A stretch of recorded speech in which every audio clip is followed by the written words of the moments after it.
Welcome back, ladies and gentlemen. We'll be hopping into map 2 very shortly between SG-1 and Prets on Dorado.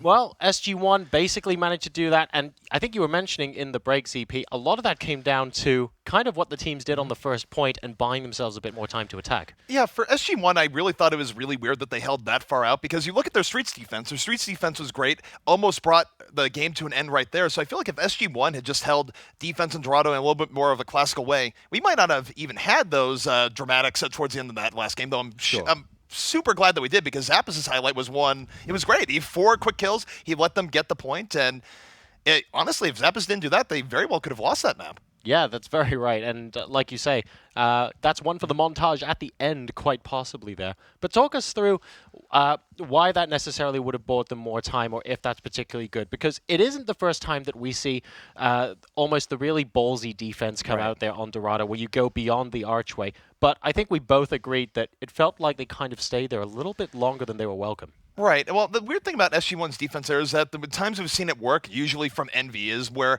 Envy, of course, when they did their defense against Code 7, now TSM, they were able to go right into it, as in they were using rooftops, they were right at the spawn door.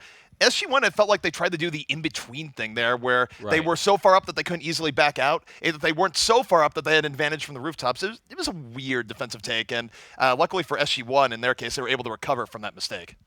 That could easily prove costly, perhaps later on in the tournament. And of course, they haven't actually gone and taken it yet. They still have to win. The next map, I believe, is going to be King's Row.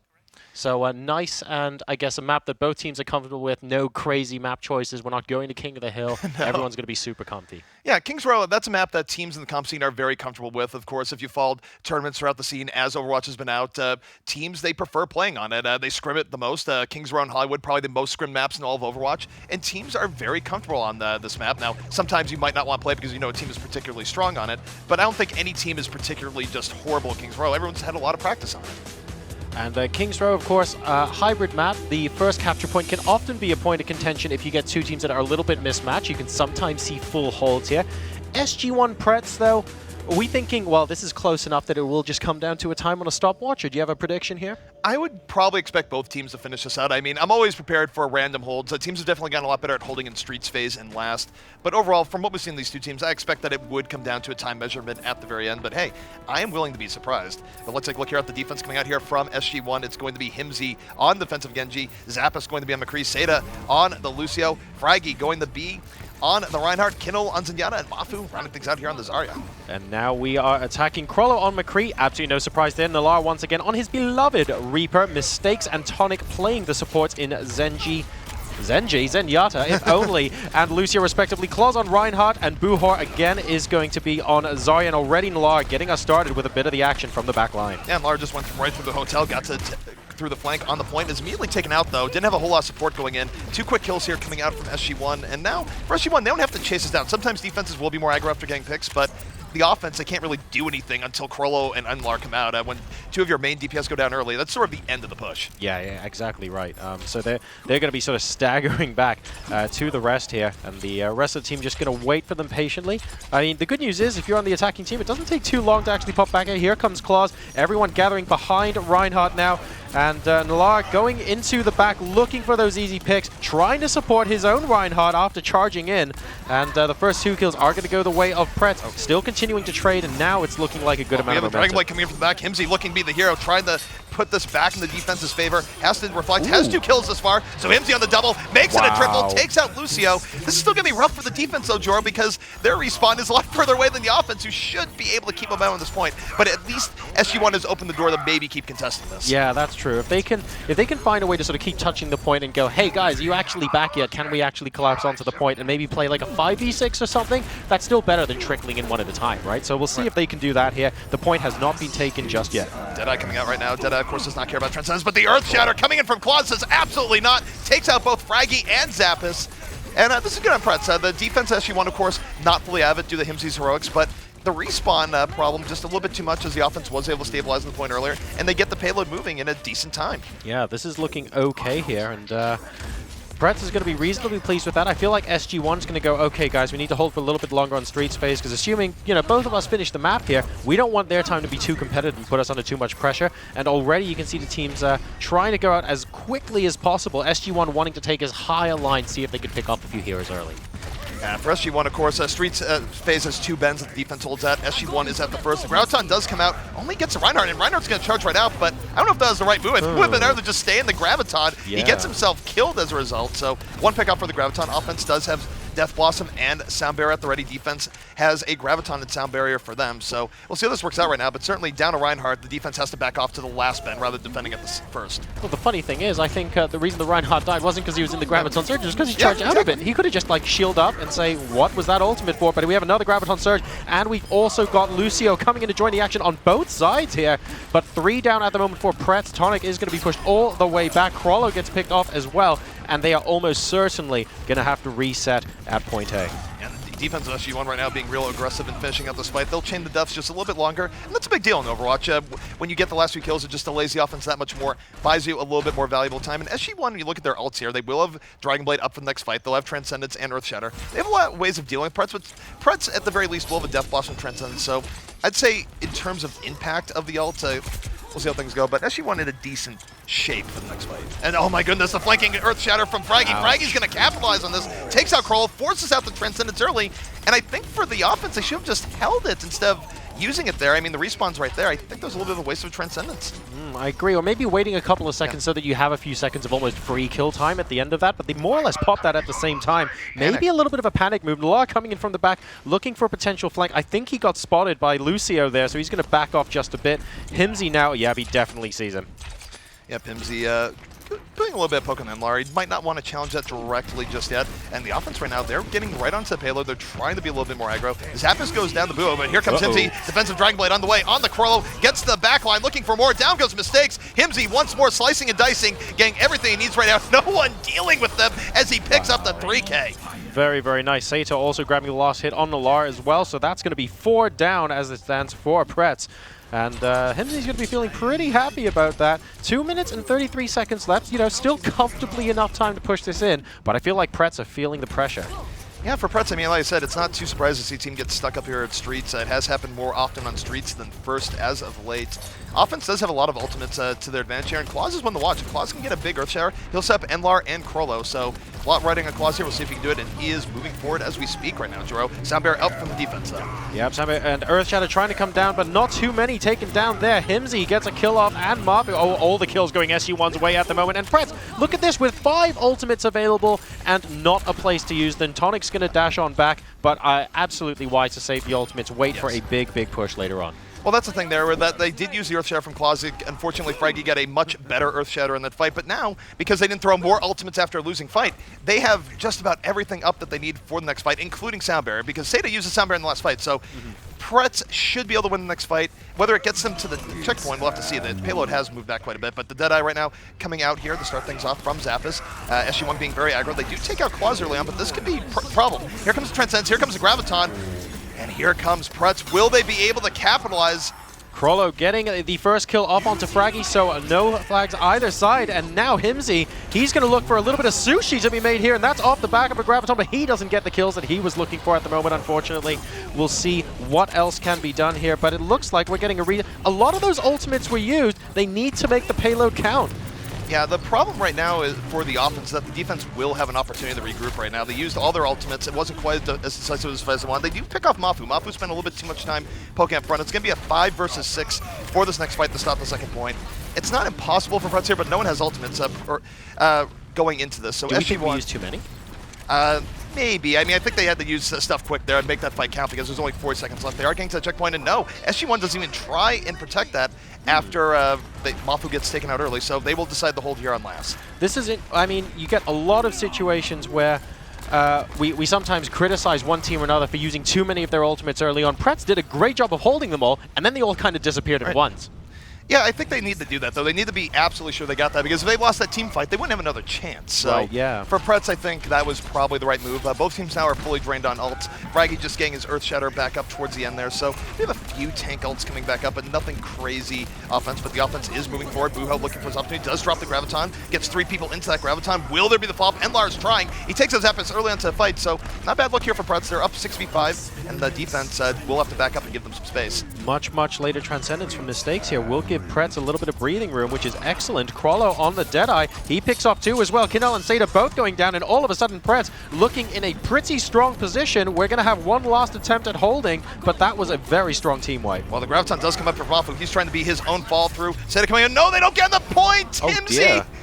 Oh no, they could have stopped that. They had 4 kills at the very end. They just didn't put anyone on the point. So that got capped with about a minute 32 left. So that's going to be about a time of about 7:28 or so. Not the fastest attack in the world. SG-1 can definitely beat this time. All right. Well, here's a couple of those highlights. Himsy, I think you were highlighting this early on, ZP, doing a tremendous job, especially on the first point on that Genji. And we actually caught at the end of it those 2 Transcendences that basically popped up at the same time and said, guys, time out. Let's fight again later. Yeah, Himsy, defensive Genji, though, still pretty darn powerful. We've seen teams mixing Genji on the attack, on the defense. Pretty solid in general, and Dragon Blade just one of the most game-changing ultimates in the game, and Himsy putting that on display there. So we'll see if they can turn it around. On the flip side, very interested to see if this time can get beaten. Prets need a little bit of motivation right now. They are 1-0 down in this best-of-3 series. There's no second chance for them here, but they have got every possibility of keeping their opponents at bay. Yeah, you know, it's one of those things where there are multiple weeks in the qualifiers, but you would like to get things done right here, right now, try and rack up as many points, and going down the round of 16 would be a disappointment to the Prets, but either way, taking a look here at the defense of Prets as they move forward. It is going to be mistakes on the Zenyatta, Tonic on the Lucio, Claus on the Reinhardt, Krollo going to be on McCree, Buho on the Zarya, and Nenlar going to round things out here on the Reaper. And for the Prets, I think the best chance of winning here would be a first-point hold, but we just don't see that quite as often in Hollywood nowadays, especially not with how offenses have been as of late. Yeah, it's been a little bit tricky. We're more or less staying with a similar composition. Mafu, again, is going to be choosing Zarya. And we want some more highlights from Zapdos, I'm not going to lie here. And Himsy on Genji has just been a treat to watch. So looking forward to seeing how this happens. The last 10 seconds before we get going. It's a relatively traditional setup here. And we're going to see if SG-1 can just power through. Interesting thing, just a split between NA and EU, is that NA definitely uses D.Va a lot more than EU right now. Of course, there have been some change-ups where teams haven't been using D.Va quite as much, but we haven't seen D.Va a lot more on point A attacks, and we haven't seen it here on King's Row, thus that. All right, so we're moving forward, trying to get a little bit of purchase here. And you're right, we've seen a lot of D.Va and instant defensive matrices, almost in place of like a Winston jump sometimes, just trying to clear the air and get people onto the point ASAP. We're not seeing that here, but so far, I mean, we've seen some success with it. We'll see if they can follow through with the traditional Reinhardt play. Well, right now, SG-1 is taking the slow approach. They're not looking to blitz in. They know that they have quite a bit of time to win this here, so they want to make sure their first attack is good. They're just trading up poke right now, slowly muscling the right to point. Himsy going onto the high ground, looking to the back. Multiple avenues of attack there, depending on how he wants to run this. And they are winning poke war a little bit. Krollo does have to go into the building for a cover, but will be coming in off the flank, looking for Zarya. Misses the flashbang. So defense trying to flank and come in from both sides right now. I don't know if that's going to be the most successful, but they do take out Seda early on. They find the Lucio kill. Zapdos returning fire and turn, and this could be bad for the defense here. Even though they've gotten more kills, now it's evened up, their respawns come in much slower. So for SG-1, this is actually very good for them. Yep, they want to be able to continually trade right now just so they can get more bodies on the line 20 seconds away.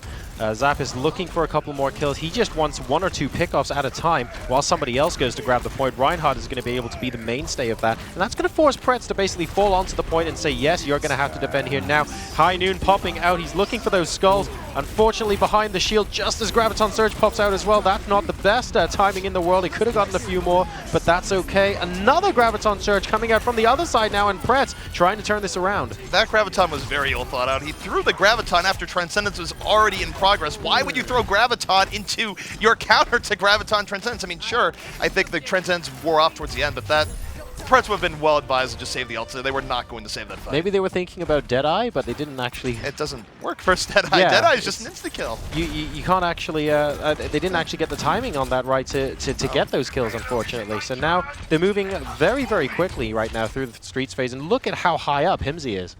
Yeah, Himsy, we see this a lot from Genjis using verticality to their advantage, and SG-1, they are in the driver's seat right now. Ult-wise, they will be running into both Deadeye and Earthshatter, and Death Blossom for the defense. So Prets does have some ultimates they can use to win this next fight. They need to win this next fight, though, if nothing else, just to stabilize. They don't want the payload to be right up against second after the next team fight. Sure. Well, 3 ultimates already available for Prets. That potentially will come in useful here. I'm particularly interested to see if Nar actually gets a good flank.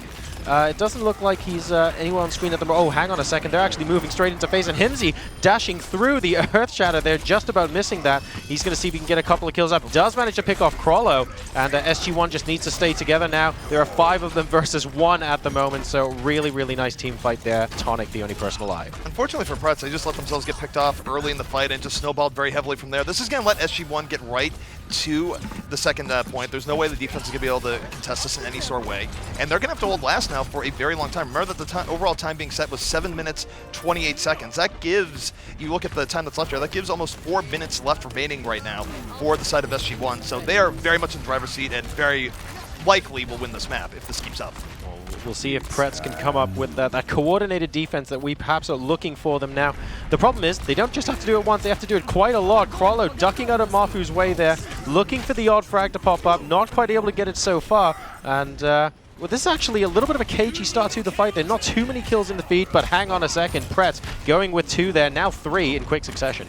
Yeah, they got 3 kills. Himsy brought out the Dragon Blade late in the fight, was not able to get what he was looking there for. Honestly, SG-1 got just a little bit discoordinated towards the end, and this should be a hold for Prets. But again, for SG-1, no real pressure here. There's so many different ways they can attack this. They can save up ultimates from one big team fight, probably win things off that. They can just hope that they keep running themselves into it and hope for the best because, again, they have so much time available to them right now. They're okay to sacrifice themselves to get that ultimate percentage up and invest in fight number 2 or fight number 3. This is the kind of time that they buy when you're able to get the first couple of points off very quickly here. So Prets, they can't use all their ultimates to defend once, even though they've got 4 of them up. They have to be so careful. Well, they are going to use the Graviton, they use the Deadeye. Deadeye looking for those happy little skulls, does take out Fraggy to start things out here. He's moving forward, but Himsy countering right back. 2 kills from the offense, 2 kills for the defense. Soundbearer now on the offense. The momentum is shifting very rapidly here. Zappis takes out Buho, and SG-1, they can get 1 or 2 more kills. This might be all they need. It's still a scrappy fight. There's still a chance for Prets to come back, but Zappis, being the difference maker, gets the 2 kills at the end, and they're going to push this not all the way to the end. Their defense will have a last stand, but it's very, very close now. It is indeed. There should be 1 more opportunity to defend here, and here comes Transcendence. So if Prets can push back here, that will be extremely useful to them. They're going to have to do it, again, not just once, but several times. So much time remaining. Graviton, that's an excellent Earthshatter actually coming from Fraggy, and he's busy sweeping the floor. Claw's trying to claw his way back, but he's going to require more than him, unfortunately, to stop this SG-1 team. Yeah, that's a 3K coming out there from the Reinhardt at the very end. Fraggy setting up SG-1. SG-1 right now trying to stabilize here. The defense just wildly getting back in. Kindle does go down a little bit deep there for Zenyatta in the end. 3 kills going to be coming out of Prets, so Prets should be able to stabilize. Overall time left, it's a little over 2 minutes left here for the Prets to defend, so they still have an outside shot of defending this. They have bought a lot of decent time. SG-1, though, is going to have 2, if not 3 pushes left to crack this, and Dragon Blade is on the menu.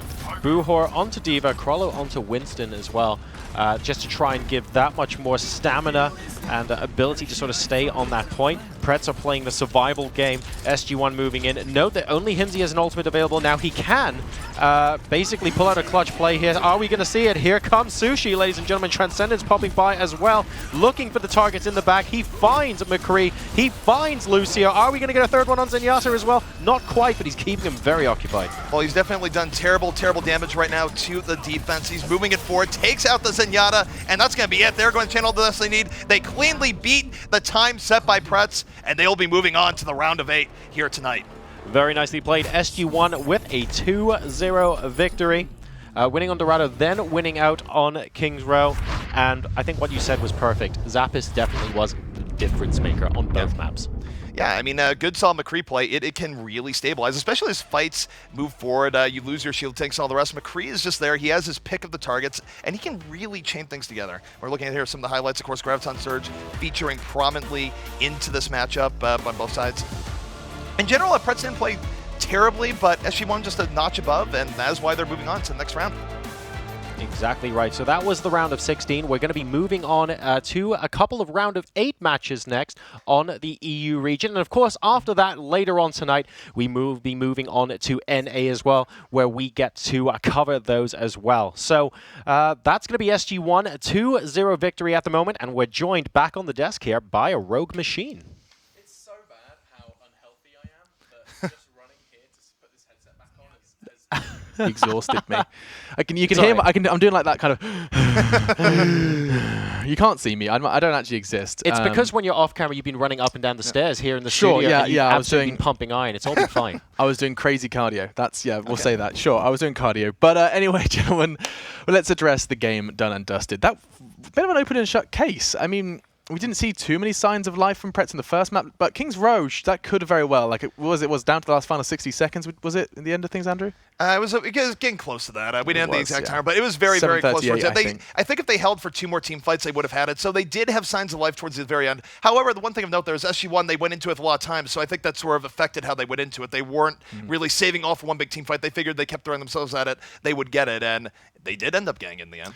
Now, in terms of kind of MVPs, I do think it's always an interesting discussion to have. We watched an awful lot of Himsy on his Reaper. We saw him on his Genji. Is he a player to highlight, or perhaps just a bit of a star for the observer? I think he did reasonably well. But I feel like our MVP there was quite possibly Zappis, who just had some fantastic McCree play. Himsy, of course, did fantastically as well. But ultimately, I think on Dorado, McCree was the real punch that actually made them move through. And similarly on King's Row at the end there, Zappis again providing that extra burst needed to get the team over the line. And Transcendence is playing such a big part nowadays in these team fights. It's getting to the point I was sitting there alongside Josh, and we were just sitting there going, okay, Graviton Surge, oh, here comes Transcendence, here comes the Genji, and all of a sudden there's just this big orb of color that's just going on throughout these control points. It's getting kind of crazy. Right, and Transcendence, of course, we talked about been cast, but it's one of the best counters to Zarya ult in the game. Actually, one of the best things that teams have done here, and really good Zinya's really won't fall inside trap, but sometimes you go to pick a Zinya in the back, you will force out Panic ultimate, and then that is the absolute best thing for your Zarya if you are running one to go forward. And by the way, I know we focus a lot on DPS classes on the rest and go, okay, well, the DPS did so good. I thought Fraggy actually had a pretty good game, too, as Reinhardt definitely had some very clutch Earth Shadows throughout the course of the game. Wasn't really making terrible mistakes for the most part. I think there was one point where he was in a Graviton and charged way too far out, but short of that, I thought Fraggy played very well.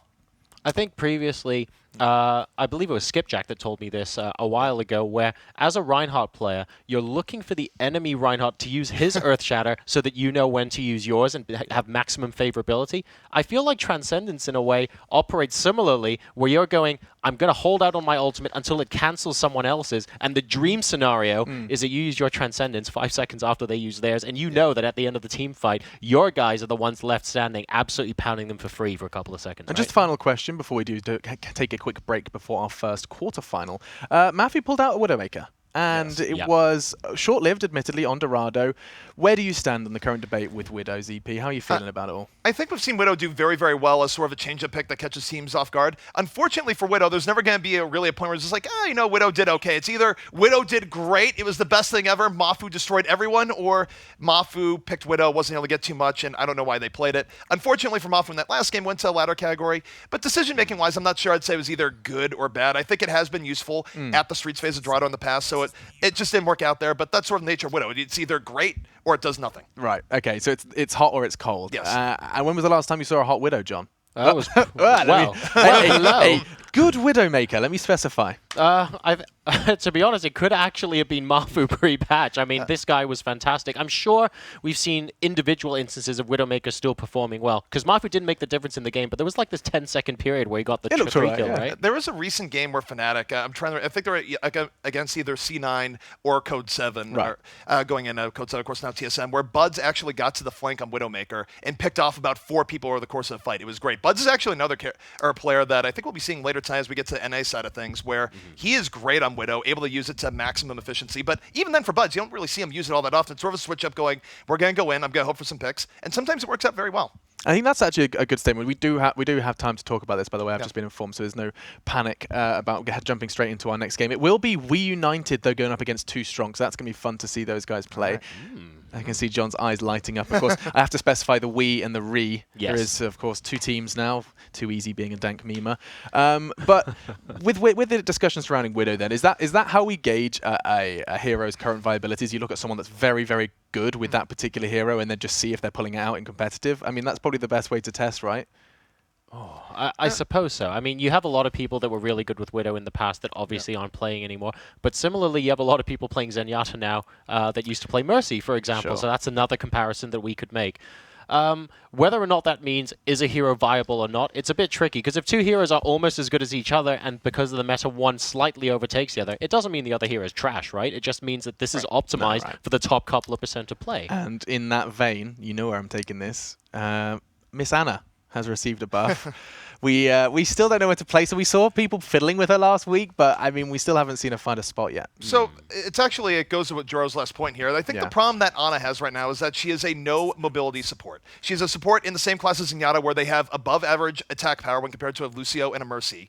But they have to stay alive with good positioning. And right now, the issue that Ana goes up against is that if you're thinking about where to slot her in on our team, you would be slotting here with where the Zen would be in a lot of cases. You wouldn't want to give up a sort of all the utility that Lucio gives. I'm not saying there aren't strategies where you could drop the Lucio, but in general, Ana is fighting with Zen. And Zen is so ridiculously good right now that even with the Ana buffs, where honestly, I think there is a lot of untapped power with her, I feel like Ana might not be seen as much as she should just because Zenyatta is that good.